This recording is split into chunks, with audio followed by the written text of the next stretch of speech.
Bom, uma questão muito frequente é a gente perguntar se o mundo mudou, se a gente vive um estado eterno de conflitos, de negociação, se isso é normal, se é uma disfunção, enfim. Eu acho que vale aí a gente fazer uma pequena análise histórica.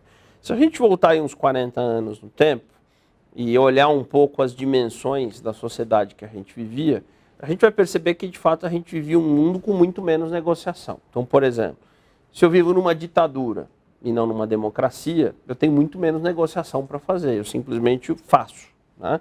A democracia, na sua essência, ela pressupõe eu convencer as pessoas das minhas ideias, eu argumentar, eu me fazer entender. Isso no plano político.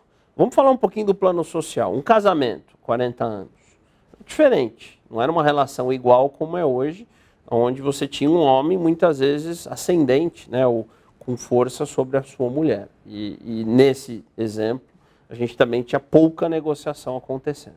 Mesma coisa com os filhos, né? Os filhos eram educados de uma outra forma. A gente simplesmente dava uma ordem, mandava e estava resolvido.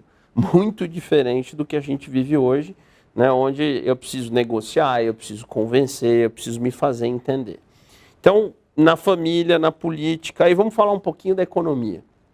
A gente vivia uma era de uma economia com pouca opção, pouca oferta, né?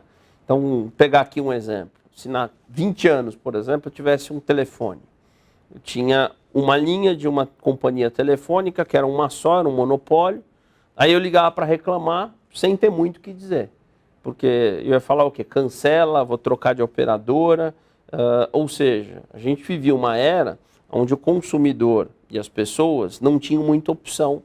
E aí, ao não ter opção, você não tem negociação e não tem conflito. A empresa simplesmente dizia que seria assim, ponto.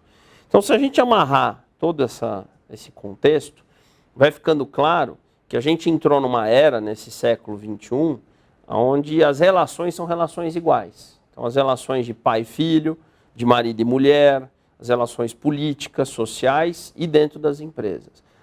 Com relações iguais, eu preciso convencer, eu preciso me fazer entender, eu preciso negociar. Mandar, decretar, são coisas que saem um pouquinho da moda, né? E aí, naturalmente, a gente conclui que não é uma disfunção da normalidade o conflito. O conflito é algo natural das relações sociais, das relações políticas. O que eu preciso, na verdade, é fazer as pazes com o conflito. E a melhor maneira de fazer as pazes é justamente aprendendo a negociar. A negociação, a gente vai falar mais à frente, ela é um grande conjunto de técnicas que nos auxilia justamente a lidar de uma forma mais saudável com o conflito.